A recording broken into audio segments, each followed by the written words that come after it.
All right, for segment 1 today, we are going to close out Conan 2D20. And before I start here, I'm going to take this off the screen because I'm going to look you guys in the eye hole. Uh-oh. Before I even go through the normal proclivities, I've got to say this. So I got to be honest, I didn't get a lot of negative comments about our last video. The hour and was a 47-minute video we did on just combat or action scenes or whatever it was. But you probably saw it. I had a conversation with Omen Owl, who paid to have us cover Conan, and Crafty, who loves Conan. Yes. And I have part of me has a new appreciation for the people who complain about Palladium books. And I say that because when you have the time to read through this Conan book, all the information you need is there. Seriously, it's all there. No, yeah. You piece it together, it makes sense. You play it, it's a very playable game. However, when you read it like we are doing, remember, we're introducing this to ourselves. With Palladium, we have the luxury of having years of experience playing, talking about, knowing the game, and so forth. We know where the foibles are. Well, when we do these read-throughs, we're reading it through and we're trying to piece it together as we present it to you and put our experiences in gaming on there as well.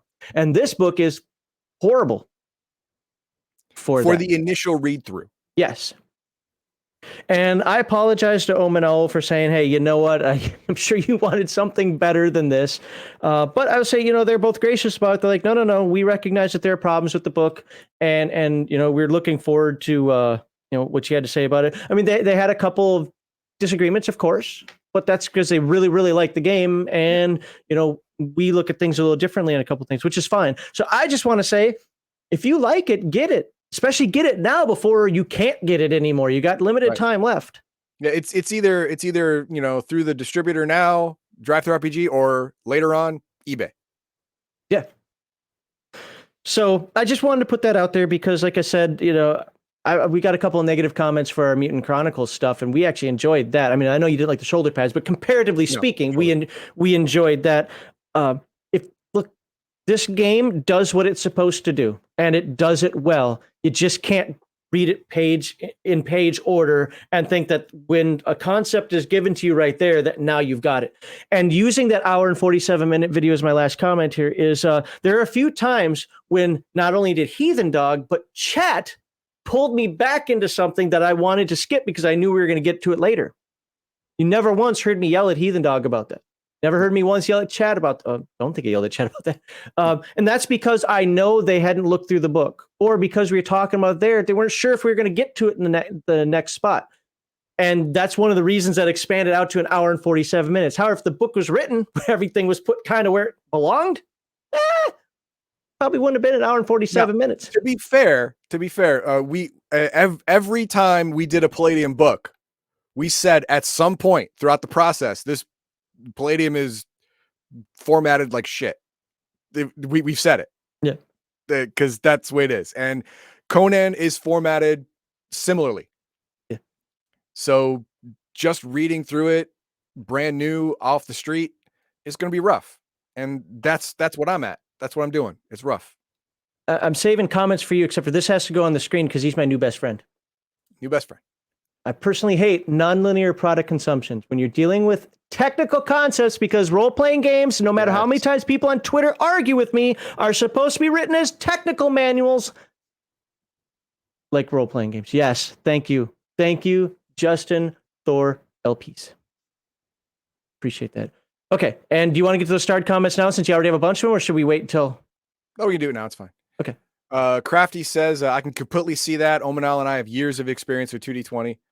Okay, thank you. We appreciate that, because we thought that for a second, I swear to God, for a second, I thought you were Nutter Butters for liking this game. I thought you were Nutter Butters. And then we have, we're going to get new equipment. So how much defense does a loincloth offer? Well, that depends, because when we get to the sorcery segment afterward, that loincloth can actually be pretty buff. Okay, well, not even enough leather to make a shirt as it should be. This right here. And then, of course, equipment, lots of steel for axes and swords, none for armor somehow. And that's the way we like it. Hey, you know what? This is actually a feminist book. Yeah. Because it's not just women that have magical armor that doesn't actually cover anything, but gives protection. The guys get it too. Yep. I mean, Conan here has muscles that don't exist in the real world. Yeah. No, that doesn't exist. Those are magic muscles. Yeah, exactly. We believe that role-playing games should take place in fantastic worlds. The focus of the game should be on role-playing and having a good time. The core values of #RPGate and any good tabletop group are escapism, not representation, entertainment over activism, and natural, organic inclusion, not forced diversity. The charity we support is the Wounded Warrior Project, a national nonpartisan organization whose mission is to honor and empower wounded warriors. By the way, we're in second place for Nerds and Warriors. I don't even know how that can be possible. As far as I know, we're the only Nerds and Warriors campaign. So that kind of tells you something. So, hey, a few donations to Wounded Warrior Project would be nice. And you can refer to the description below or click that little QR code with a smiley face in it. Come on, he's smiling for you. To where you can make your tax deductible, or hopefully, can't guarantee, hopefully tax deductible donation. Join us Thursdays and Saturday evenings on twitch.tv/legionofmyth to watch Heathen Duck cheat his way. Apparently that was an issue last night. Only on Saturday. That's right. He only cheats when I'm there. Yep. Oh, he does it for me. Aw. I do. Special gift. A team of dirty casuals play multiplayer games for your mockery and enjoyment. Hey, that last mission, I thought we were going to get owned badly, and you know what? Good job. Well, my arms got owned. Your arms got owned. Just want to say for the record that whenever tag, so they were playing MechWarrior 5, tag allows more missiles to hit. Whenever tag is not used and Garthon is not a missile boat, so tag plus Garthon, I basically doubled all your damage. But you had tag and I can't compete with Garthon when he has all that missile locking going on, which is good. Don't get me wrong, but Come on, guys, come on, pick it up a little bit. You're not cheating in the right ways. I'm kidding. And here on our YouTube channel, you can watch these game-related segments live every Sunday at 1 p.m. Central Standard Time, or check out the Friday night show stream where our panel of guests opine, comment, and editorialize on the TTRPG hobby as a whole. You can read that on your own. Okay, and subscribe, like, and share. Finally, we get to talk about equipment. So what page is equipment? Now, I got to be upfront with you. The next segment that we're going to be covering with sorcery, I read it. I read it from beginning to end. I'm not saying I fully understood it, but I read it from beginning to end. Well, that's a start. Not so much with the equipment side. So pay attention to Crafty and Omen. I will chat to correct everything I get wrong. Copy that. All right. Is that zoomed in enough for people to read with us? A little more. A little more? Okay, well, let's do one column then. Okay, there you go. That's good. Okay. We're just going to start with golden currency. The Hyborian Kingdom... Oh, no. Hold on. Keeping track of all this currency is hardly the stuff of high adventure, and in Conan, the default unit of currency your character will deal with is gold. This treats... We'll see it more in the sorcery thing, but this treats income similarly to the way Mutant Chronicles did. You don't have to count every chit. Every gold, silver, copper. Okay? So, each unit of gold represents a number of small coinages and denominations, and a dozen gold can be imagined as enough loose coinage to fill a small coin pouch. 1 gold is the equivalent to a resource. Do you remember that from Mutant Chronicles? Yes. Resource? Okay. Such as those described in improvement items on page 141. I'm not going to read more of it than that. The point is that gold is mostly abstract. It's so you can take it away from being a spreadsheet game and make it as like, do I have enough to pay for this? Well, it's a roughly, if you've got a gold, you can. All right. I don't care if it's copper, silver, a gemstone, whatever. I've got a gold's worth of this, a resource worth of this. I can buy my widget. I don't think I need to worry about the rest of that. Okay, finding and purchasing items. Most common items are replenished as part of your character's upkeep. And if we want to look at page 290 later, we can. However, obtaining something new or more significant, a fine new sword, a mighty Aquilionian, did I say that right? Aquilionian steed, a new suit of plate mail armor, etc., is one goal of acquiring wealth. These acquisitions take more time and more effort to obtain, often requiring an item to be crafted to individual specifications. That's one thing that I think games like D&D or whatever get wrong. People hand wave that stuff so much. I'm going to go buy a new set of plate mail armor. Let's go in the dressing room, put it on. Hey, it looks good. And then you walk out with it. It's like, no. 42 regular. Here you go. Exactly, right? Yeah, doesn't work like that. Like even if you steal armor from a fallen foe, which is, you're saving a lot of money on that initial expense, you're going to have to get it the equivalent of tailored, and that's going to take a month at least to get that pounded out to your size, and you better be going smaller, because there's no going bigger unless you want thinner tissue paper armor, and TP armor only works in Paranoia, so it's not going to work here. Not going to work. Aquilonia. Okay, weird guy says it's pronounced Aquilonia, and Violence Sells Everything says it's because you can't pop this on the screen. It's not as irritating as wealth levels, but still don't like it. I get some people like it, some people don't. When I was younger, I loved the idea of every coin being counted. Now, I actually like this conceptually. To be fair, though, I haven't played a game that does it as abstract as this. I've done it other avenues, like when we get to the Free League games, you'll see that there, but not with coinage. But conceptually, I do like it because it speeds things up, and I can say, yeah, man, you've got your basic gear. Just pay two resource points for it. I don't care what those resources are. Anyway, let's see. Let's skip that. As it may take hours or days to find the right trader, and if an item is to be made specially or customized to your character specifications, it may take days or even weeks more to complete. Wow, didn't you just say that? I just said that. Yeah. I'm a prophet. You are. Here you go. Now we'll get to some rules. In order to actually find a new or different item outside your character's current range of gear, the Game Master must first set a difficulty for the item, represented by a variety of factors: availability in the area, rarity, quality, relative expense, nature, legality or illegality. Wouldn't that be wrapped in there? Anyway, even current events in the area such as war or famine. That's a good one. Like, I don't think that parenthetical is needed at all because that's implied, but that other one, I like that. When, hey, jog the GM's memory or the player's memory, like, you know what? Food might not be so plentiful when there's starvation going on. There's a famine, and armor and swords and shields aren't going to be so plentiful because there's a war going on, and the local government has conscripted all of the spare surplus, to say, of armor and weapons. So if you do find it, it's going to be a difficulty higher or 2 difficulties higher just because of the price. Yep. So obviously this is Conan 2D20. So it's rated at average difficulty 1 through epic difficulty 5. A simple, well-made pointer might be average difficulty 1 in a relatively prosperous or civilized area, while it might be daunting, difficulty 3, to find its like in the Pictish wilderness or the tundra to the east of Hyperborea.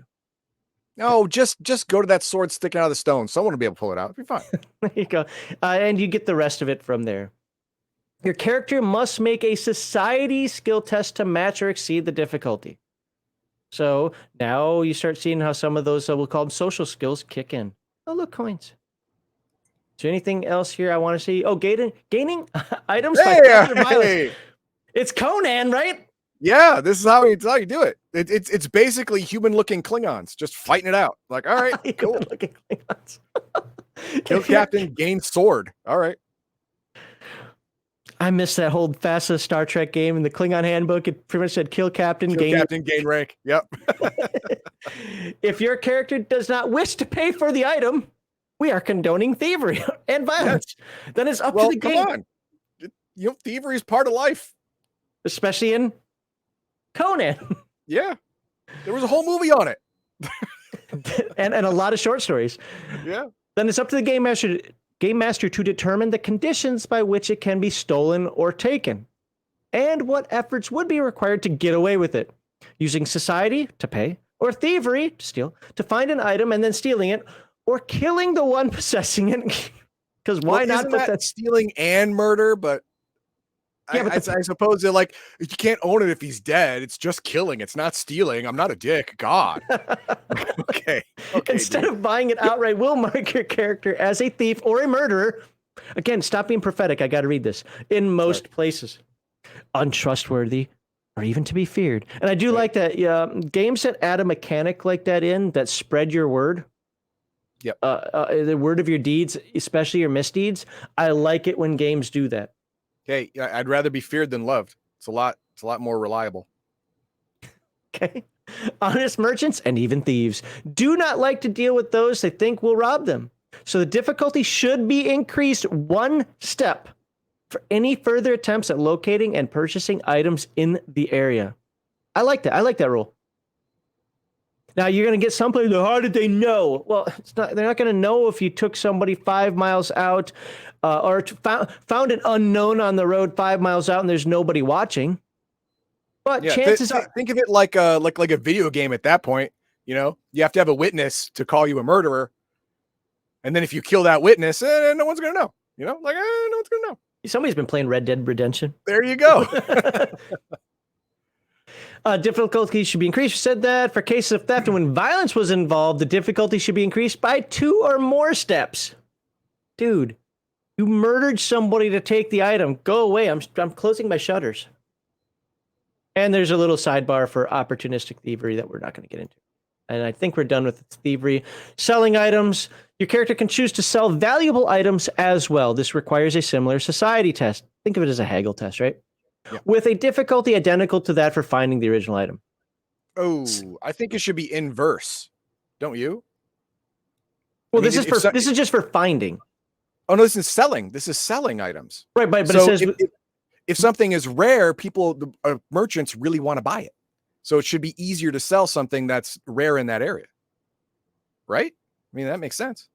Well, theoretically, I can't argue that other than maybe the point of if it's that important.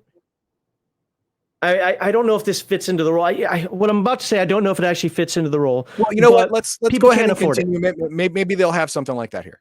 Yeah. So actually, no, it makes my point right here. Here we go. I just saw it. Success with this test allows your character to find a buyer rather than a seller, and grants your character gold equal to half the item's cost, rounding up, plus 1 gold per momentum, repeatable. So if you roll really well, you could probably get close to full price. Nope, you could get 100% with 5 successes. You could get 100% of the price. Yeah, up to a maximum of the item's listed price. And this is what I was going to try to say. It's the idea of trying to find a buyer for that item. Because I don't think we're talking about, a rusty sword. We're talking about something that's of value that most people aren't going to have. Item, right? I get it. But value is dependent on where you're selling it. Like if the game master says this place is in a famine, and you have a whole wagon full of dried meat, you're not going to have a problem finding buyers. Right. You're not going to have a problem. That's going to be easy peasy. And if he thinks I'm letting that go for half price, he's out of his freaking mind. Sorry, buddy. Heathen Dog the humanitarian, folks. Yeah. I didn't kill my way to this. I mean, I didn't acquire this food to give it to you for half price. You're a businessman, so am I. You have a pen, I have a sword. Who's going to win? It's not modern day, brother. It's Conan. Sword's going to win. Now, Heathen Dog, don't blame me. It's in the book. You don't have to retaliate on me for what I'm about to say. However, too much selling can be problematic. You didn't have to emphasize it. Each successive on that. Okay, I did. That's fair. Each successive attempt to sell an item increases the difficulty of the society test by 1 step during that downtime period, as finding other buyers becomes increasingly difficult. All right. So you can read more of the rules there, but what this is saying is that this is applying a haggling market, an actual market, instead of just like, I sell my stuff. Like, sure, you're going to sell rope and even maybe like his cart of meat or whatever, but you're trying to sell something meaningful. Most villages, you can't turn in a 1-inch ruby. No, they're not going to have enough money in the entire village to compensate you for the full value of that ruby, or maybe even half the value of that ruby. I mean, they could throw in a couple daughters. Well, some might not even want it because somebody knowing that he has the ruby is going to make him a target. That's true. Yeah, I get that. I get it. Your character cannot carry an endless amount of gear. Well, you don't know me. I have a military duffel bag of holding. Come on, this game comes with magic muscles. What are you gonna do? Yeah, right. Equipment can be heavy, awkwardly balanced, inconvenient to carry on one's person, or otherwise unwieldy. Each item of note is rated by its encumbrance, and we'll look at that in a little moment. So if you can put a mental note, Heathen Dog, to look at encumbrance of an item later, yeah. Copy A that. value that describes its weight and portability, and that's another thing a lot of people don't understand about encumbrance in a game is they treat it as just weight. But look, an 8-foot 2x4 is light, but it's a pain in the butt to walk around the backyard, in between the garage and the house, and You have to balance it all the time. yep. Not that heavy. No, it's not that heavy. It's just, if you tilt one way or the other, it's going to go off balance and it's going to get weird. That fraction of a degree here out at the end. It's a lot. We Fulcrum, baby.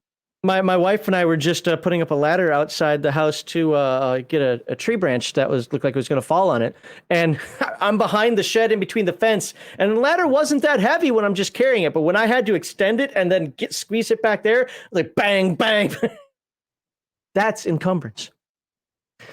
Encumbrance does not equate directly to a particular weight or volume. A broadsword is encumbrance 1, and an average human is considered to be worth brawn times 2 point of encumbrance. So what did we figure out? Average stats were like 11, 12, whatever. Yep. So actually, no, I think it was 8, wasn't it? Well, that's for an unremarkable human. Yeah. Okay. Well, it said average human. Average human is unremarkable. Average player character. Come on now. That's true. Player character. It said average human, didn't say player character. So I'm going to go with 16 brawn. 16 points of encumbrance. Sure. Okay. So that's 1 of 16. That's not that bad.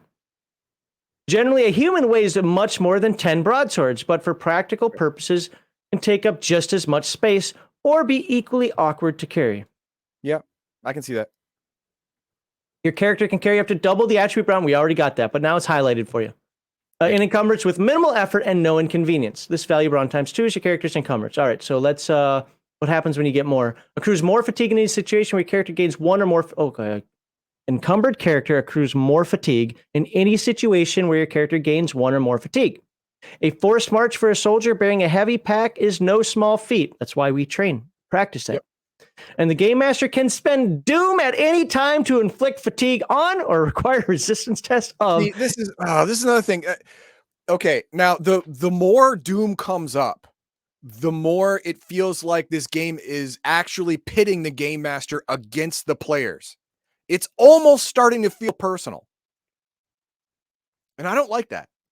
Yeah, I'm torn. I'm in the middle because part of me doesn't like a specific number because people treat it like a black and white line. Like up until this point, I'm perfect. And all of a sudden, I can't do anything. And we know that in reality, you fade. There's gradients in that. At the same time, you don't want to think like, okay, did you take that extra 7 steps? Okay, now you're -1. Okay, took another 42 steps. Now you're -2. You don't. No, yeah. It's a fight between complexity, to make it realistic, and ease of play to make it, not a slogfest. Right. And this may be a good way of doing it. Like, look, I'm not going to worry about your fatigue until I decide to worry about your fatigue. I do agree with you though. That does seem pretty. So when the game master spends this doom, so whatever he's just feeling, he's got a little wild hair up his bumhole. Now he wants to do this. Dick. Everyone's suddenly tired. Yeah. What happened? I've been marching for 4 days. I'm tired now. What happened to day number 1, 2, 3? The encumbrance and fatigue chart below lists the list of encumbrance that can be carried and the additional penalties to fatigue. All right, let's take a look. Oh, it's right there. Additional fatigue. So if you're in between brawn times 2 to times 3, it's +1. Actually, you can carry quite a bit. Look at that. Brawn times 5. Yeah. I mean, yeah, sure. You're it says times 5 and above. Yeah. That was a horrible mistake. That was a horrible mistake. The horse is tired. I'll carry the horse. That's okay. Spend all the doom you want. I'll carry it. I'm allowed. Well, it does say here your character can carry up to brawn times 5 in total. It says brawn times 5 and above in the chart. I wish this game was a little consistent, but luckily it's not. So rules lawyer Heathen Dog says no. This might be for things like NPCs or whatever that might be able to go above that. I wish that was specified, but it's not. Yeah, I mean, it's the charts are always I know anecdotal too. I'm being this on purpose. Stop it. Okay. No problem. Attempting to carry more than this, and your character becomes immobile and must succeed in athletic tests to even perform basic movements. So this is the fat guy sitting on your chest. Yep. With the difficulty set at difficulty 1, plus 1 step per additional multiple brawn above brawn times 5. Well, there you go. Uh-oh. Look at that. How much does a horse weigh? That's crafty. For example, moving normally with brawn times 7 and encumbrance would require a daunting athletics roll every scene. Your character suffering an additional 6 points of fatigue incurred whenever fatigue is earned. That's Wow. it's getting a little mathematical. That's getting a little. I'm Oh, quitting now. hold on. Oh, it doesn't say how much. Oh, I was hoping. It doesn't, it doesn't how much they weigh. Oh, son of a. I was hoping for you. That would have been awesome. All right. Mounts and transportation. You know what? We're not going to go over this. You get the concept of. I mean, look, a buffalo or ox can carry 45. A draft horse 40, and that's about right. A draft horse versus a riding horse, it is about that. So war horse has to carry some armor also, so it's a little stronger. So that makes sense. Carriages, a heavy chariot.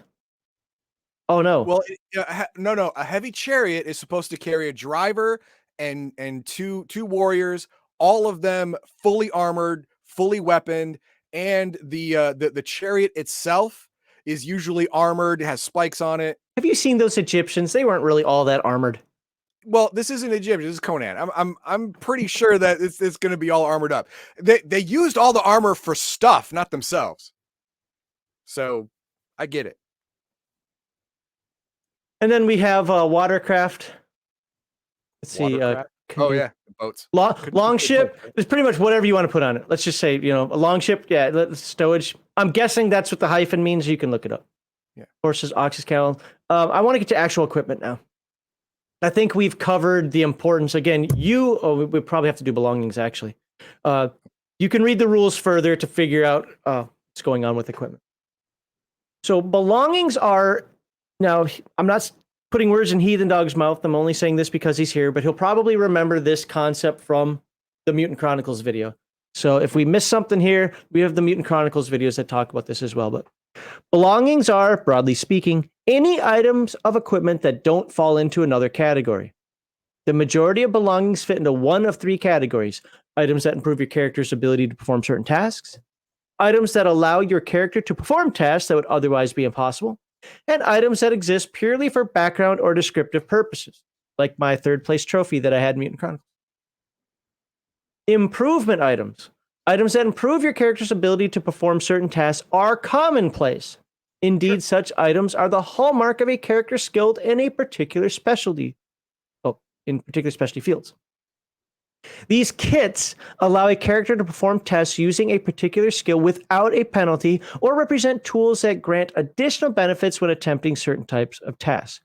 All right, well, let's check an example out. For example, a healer's bag is connected, and yes, I'm Minnesota, and I say bag, get over it. Is connected to the healing skill, as described on the table below. Attempting to use those skills for practical tasks, as opposed to knowledge-based or theoretical uses, without the associated kit can increase the difficulty by 1 step. So that is the tool you're using if you want to perform it on a normal basis. Like for example, if someone is bleeding from a big cut and you want to patch it up, if you don't have bandages, it's going to be harder. You have to tear up their clothing. This is Conan. They don't have a lot. You have to take his loincloth. And that's probably sweaty and it's all sweaty and nasty, so it's probably going to get infected. It's going to be more difficult. It's going to be more difficult than if you had bandage in your bag in a healing kit. It makes sense. Yep. And right there, using a kit avoids this difficulty increase. Furthermore, kits are often used in conjunction with limited resources that can be used to gain bonus d20s on skill tests using the kit. That would be your medicine, your herbs, and so forth. Right, disinfectant from this to offset the sweaty loincloth. Okay. All right, this looks important. It has an asterisk. For entries marked with an asterisk. In availability, the value provided is a rough estimate.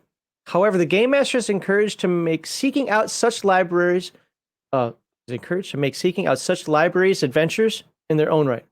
Oh, I get such libraries, adventures in their own right. Gaining access Could to use the comma, but okay.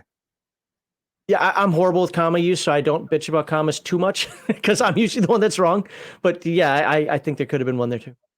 Gaining access to an academic library full of charts, apparently, of Stygian lore may require joining the cult of Set, which Just for a minute. in the next segment you're going to find out might not be the wisest of choices. It's just for a minute. Can I have a temporary membership? Can I have a trial, please? Can I trial period? Anyway, larger versions are facilities or libraries. You can see that this gets kind of detailed in this tools, momentum. And I'm not trying to be like, whatever, this chapter sucks, but we don't have to go through everything. The point for us is to let you know that this stuff is here and that, you know what, the game, what's it in the rules? All right. Camouflage gear. I've got to be honest with you, I don't really care. Pry-bar. They have an actual, was it one paragraph on pry bars? Really? Okay, I got to read it. Is it that important? We got to read it then. Yeah, this is a solid steel bar with curved, narrow ends. Sure. Thanks. Okay. Used as a lever for prying open sealed containers. I had a thief in D&D that had weapon proficiency and paired pry bars. Yes. Awesome. Removing heavy-duty nails, breaking rocks, and for other tasks requiring brute force and leverage. A character a character using a pry bar to break something reduces the difficulty of the athletics test by 2 steps. Wow, that's a lot. A pry bar can be used as a club. Well, yeah. Oh, what's that? I can't read that. That's too small on the screen. Okay. Weird guy says, disinfectant. Don't you know we Chimerans use red hot pokers and a stick to bite down on? Mutters something about lowlander wimps. Thank you for the $5 and the lesson in abject manliness. Appreciate it. When he said lowlanders, I'm going through the Brandon Sanderson novels. Oh my God, I can't. That's George R. R. Martin. Whatever, the Way of Kings stuff.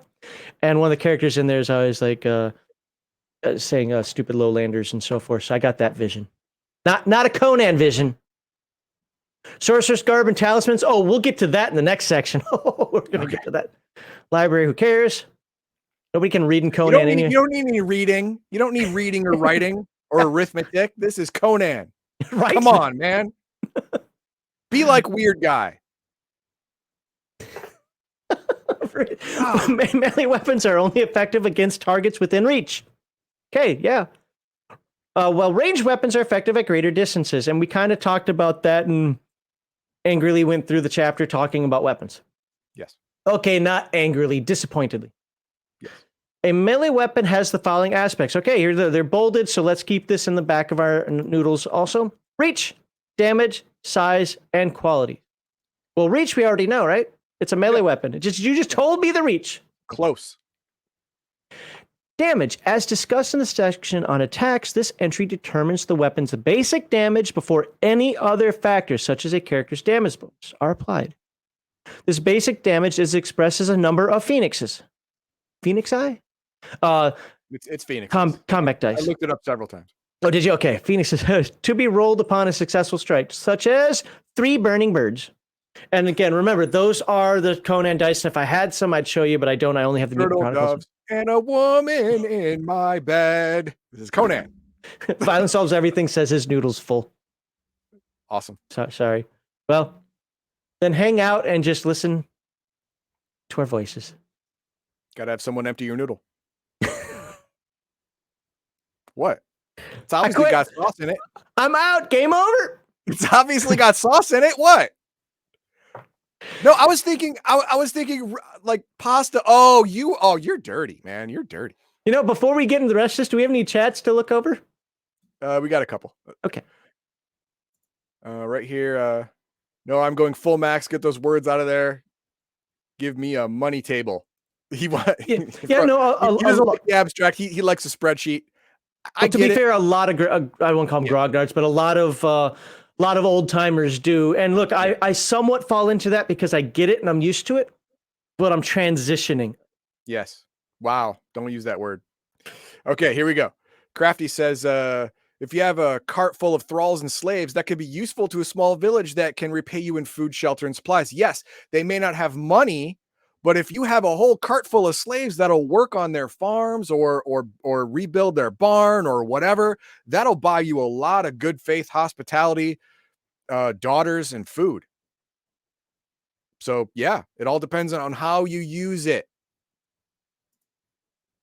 Just like your wife says all the time, it's okay. It's okay. It's just how you use it. And then Justin says, this is Conan we're speaking about. He's going to bring a wagon of tuna melts into a desert having a famine. Hey, you know what?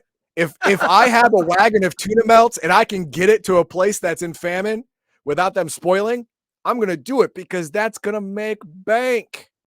And then I'm going to use that bank to buy this like 5-month in the making full plate armor. And then I'm going to win every fight because no one else has armor in this game.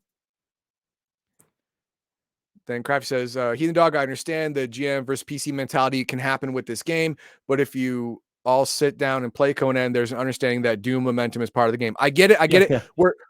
That's why I said it sounds like, because I haven't played it before. So on reading it, it seems like there is an intrinsic antagonistic nature between the game master and the player. And if that's true, I don't like it. You say it's not true because you played it and it doesn't work that way. And I think that's awesome. Two things. Number one, yeah, we have to default to your experience of playing the game. Yes. It's like when Chimerian said that he likes something like this because he wants the DM held in check. Well, I'm the opposite on that one. It's like, no, I'm the DM. I tell you what's up. But I can absolutely understand. And one of the games that we're going to cover for the Free League stuff when we go into Coriolis, it actually has something very similar to this. And we'll probably bring this stuff up again at that time. But remember, it is I won't call it a balance, but it is a give and take, right? They have chronicle points. They have momentum. Or is it chronicle points in this one, or am I thinking the other game? Whatever. Yeah, that's the other game. I forget what they're called here. They have the points. Fortune, maybe? I forget. Yeah, fortune points. Thank you. Fortune points and momentum already at their disposal. So players can go in and start spending those points for their characters. So the game master, on the other hand, has the Doom. And yeah, there's this thing. And Crafty said it before, but I'll say it again here. It's a bad player who is scared to use the momentum. Or the fortune. Or fortune. Well, yeah, momentum or fortune. Because one, you're going to get some back. And two, you're just letting the game master stack it up. But it's also a bad game master who isn't occasionally using this against the player. My thing is I would probably need experience to balance out an encounter, because I usually, when I do my encounters, I don't balance them. But I do understand that when I put out that this is going to be tough for the players. Now, if I have Doom on my side as well, I honestly, when I ran through some tests, pardon me for bringing up another game, but it's the experience that I have. When I did Coriolis and I did some test combats, I made my combats too strong. And I thought I was balancing them out. But the reason is because I could keep through what the fictitious players were doing, I was raising up the equivalent of my Doom. And all of a sudden, that fight got a little bit too sticky for him. So anyway, and now the second thing is, somebody said it earlier, but I just noticed it here. The gain on your microphone is a bit high, and you actually started cracking in that one. All right, hang on. Wow. Well, that was screwed. I quit. Wrong thing. You're not overly loud. It was clipping. In the meantime, unless there's any other chat, I'm going to move on. Move on. Okay. So size, this entry determines the size. One-handed, two-handed. I think you can figure that out. We're not going to read that. Unbalanced. Now, these are terms we're going to have to know because we'll probably come across them. It's heavy and difficult, and it's heavy and difficult to wield for any but the strongest people. The wielder has a brawn of 9 or higher. The weapon is considered to be one-handed. Oh, wow.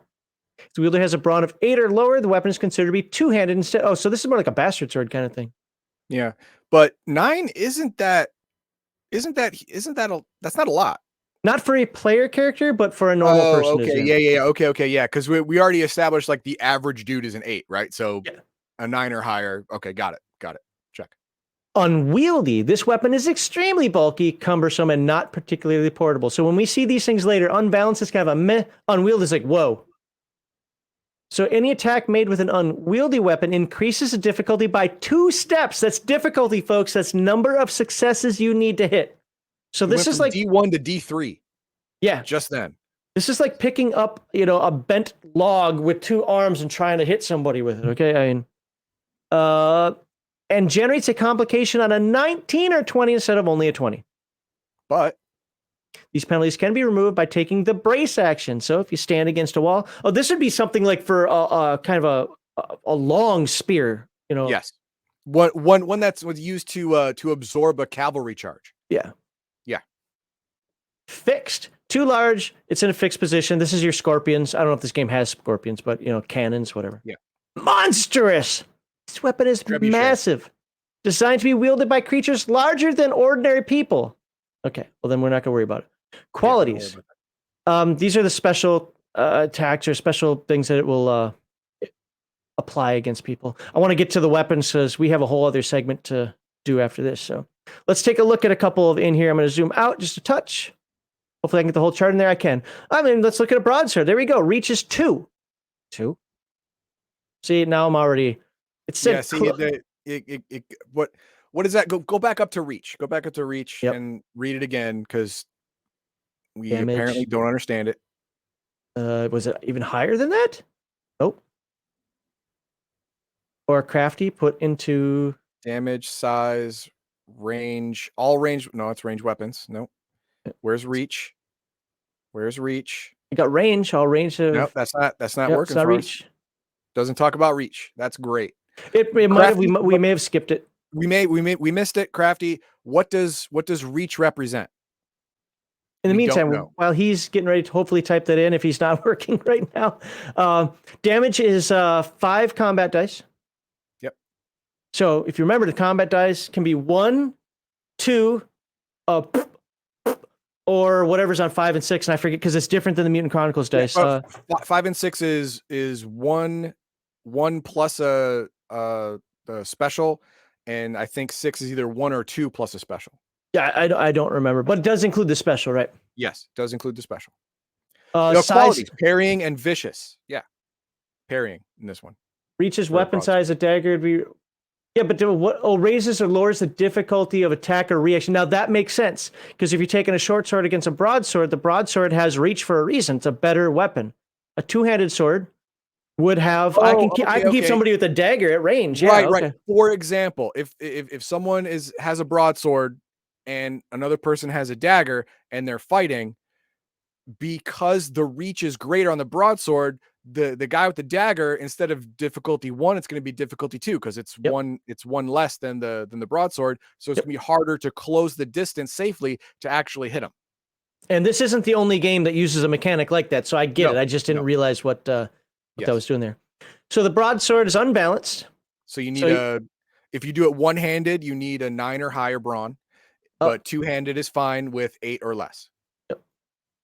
And then its quality is parrying. So I don't fully know how that falls into play because that's the specialty. So that means you have to roll a 5 or 6 in order to parry?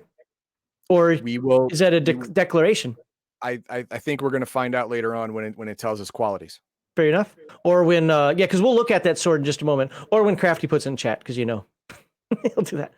All right, let's swords, daggers, knives. We don't have to read all of that. I do like things like this. Be like, I know what an axe looks like. Yeah, but you know what? It's good to have it put in the book. Parries a passive quality that does not need an effect.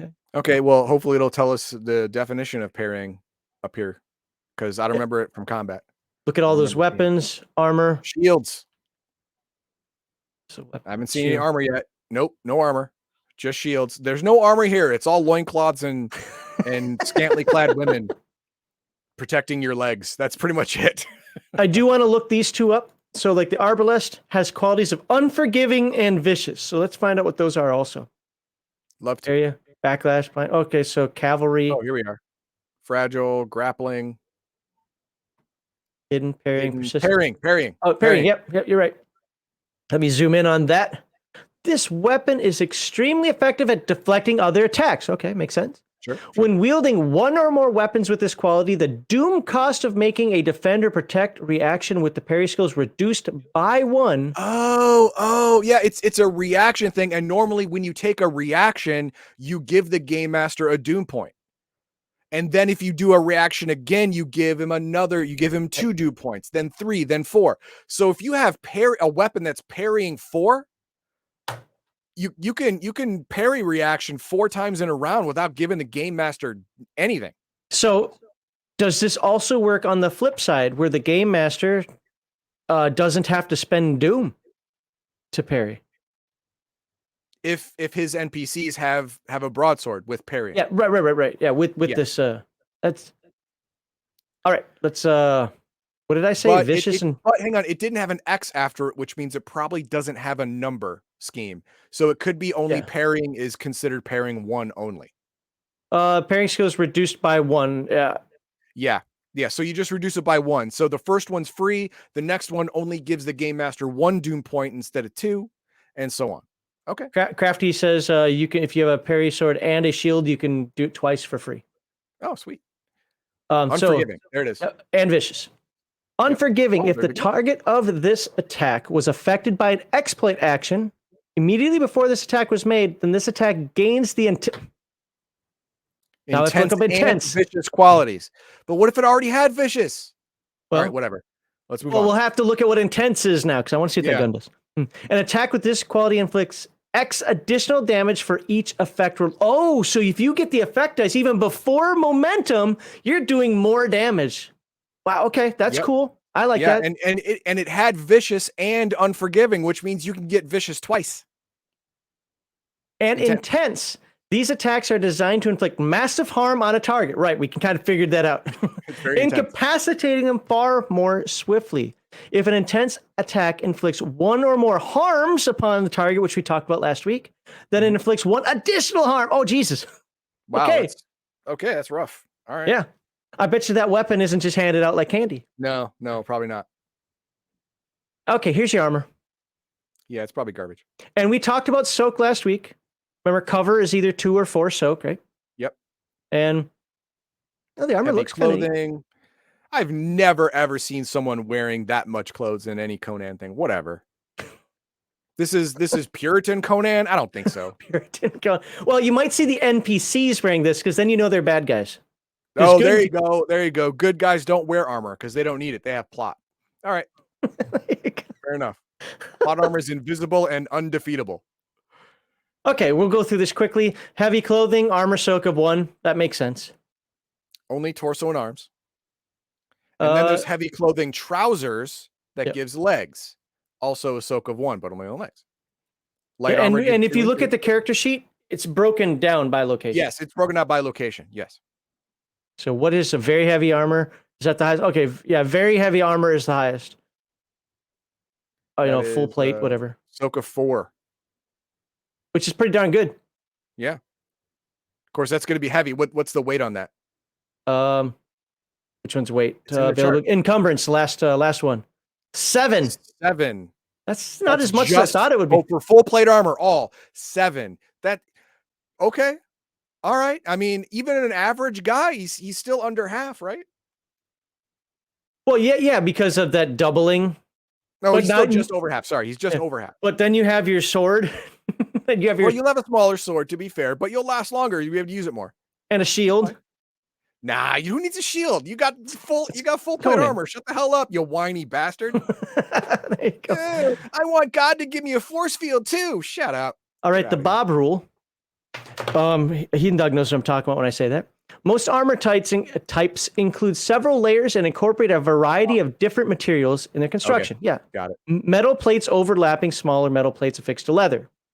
Let me zoom in. Ornatop padded cloth is not uncommon, for example. Because it's already a feature of the armor design, Bob, layering different types of armor atop one another will increase the penalties of wearing armor, but does not add any additional soak. People who are in the know will look at you like, yeah, he's going to die first. That's the guy. Armor for mounts. Oh, are we done? We're done. And guess what we're going to be talking about next? Sorcery. So let's stop sharing. All right, All right, hang on, I have one thing here. Okay. From Crafty. Now you can see why the exploit action is so important in the gameplay loop. Yes. The exploit action as a setup for a volleyball spike, which is double vicious, depending on your weapon, can be it can be absolutely deadly. Yes, you are correct. I don't really have anything else to say about equipment. I mean, we just wanted to go through it to show that abstract nature of it, and just kind of show how it's laid out in the book for you. And this, surprisingly to me, the chapter I probably personally care the least about is the one I think we covered in the most appropriate manner we were supposed to do it. Yay! so anyway, that's the secret. All we have to do is completely hate the section we're going for, and we hit it just with efficiency. I mean, I didn't hate it. I just equipment is not something that for me in a game is ever really horribly important. Until I saw double vicious, and I'm like, all right. Until I saw double vicious. That's a little important. So, all right, please let me click that one. I want to click it. Yeah, there you go. Please like, subscribe, and share. Tell us what you think about this. Again, I feel that fewer people are going to watch this segment versus like the combat one, although that one is an hour and 47 minutes. But going back to the beginning of it, what we were saying about it, what are your thoughts on our coverage of this game?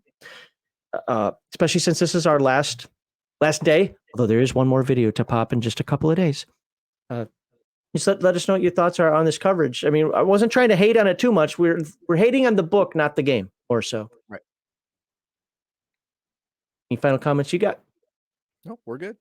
All right, I'll just put that up because I can. Boom.